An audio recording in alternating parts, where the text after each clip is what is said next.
Я люблю свою страну, люблю свою жену, люблю свою собаку. You may have heard that song if you've ever watched the Ukrainian series Sluga Naroda. But let's think about this word свою. What's he saying? Whose country does he love? Whose wife and whose dog? Well, his own, of course. Not someone else's, but his own. And that is the most important thing to know about this possessive, свой.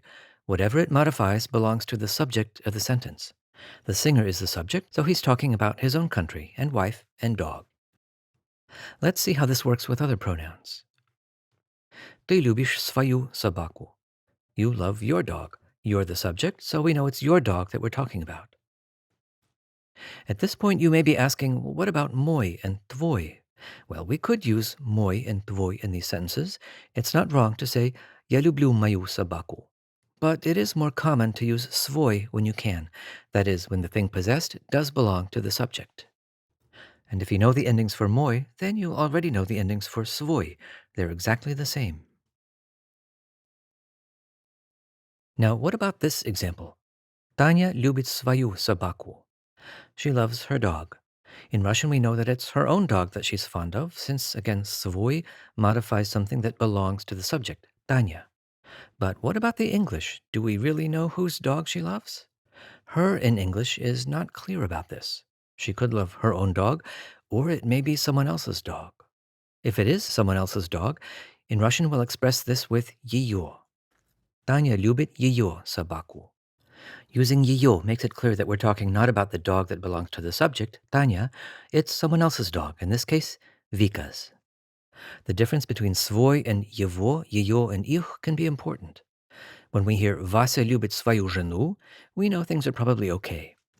But if we say Вася любит его жену, there could be trouble ahead. Его makes clear that we're talking about someone else's wife, not Вася's. Now let's look at this contrast with свой and их.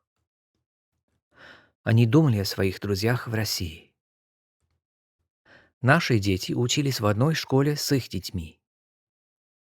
Using их makes clear here that our kids went to school with someone else's children, certainly not their own.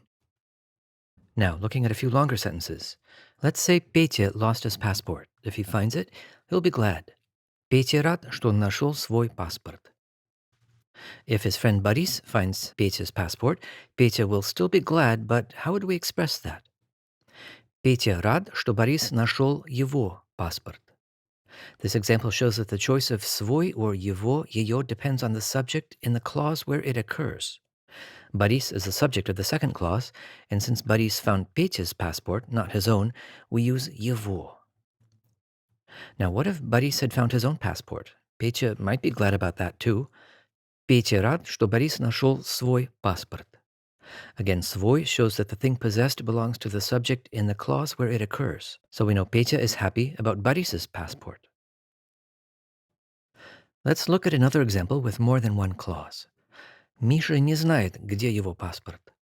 Why don't we use свой here? Because свой describes something that belongs to the subject in the clause where it occurs. But the subject of this clause is паспорт. The passport doesn't belong to itself, of course. It belongs to Misha. And since Misha is in a different clause, we do need to use его.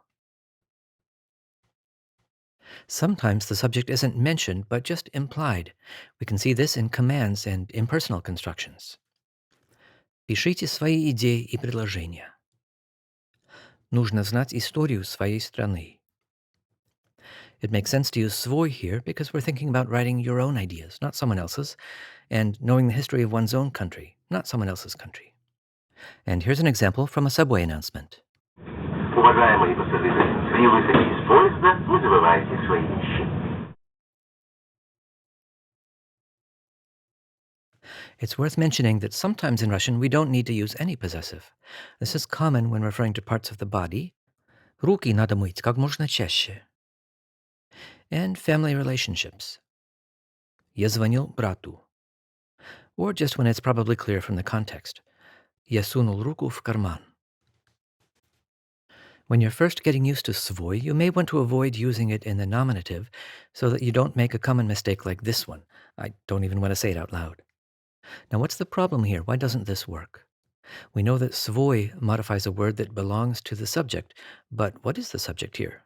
Дочь. But you can't really be your own daughter, so this just wouldn't make sense. Instead, just use one of the other possessives. Ее дочь говорит по-русски, or моя дочь говорит по-русски. The basic rule of thumb is that свой does not describe the subject itself, rather, it shows that something belongs to the subject.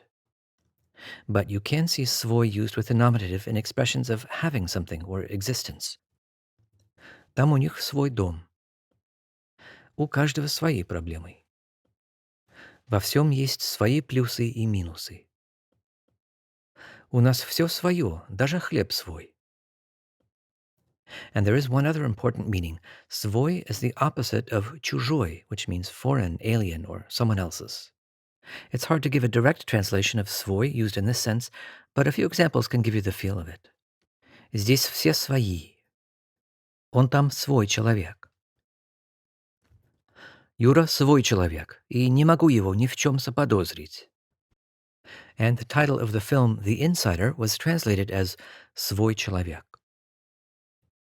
Summing up, свой shows that something is possessed by the subject of the clause where it occurs.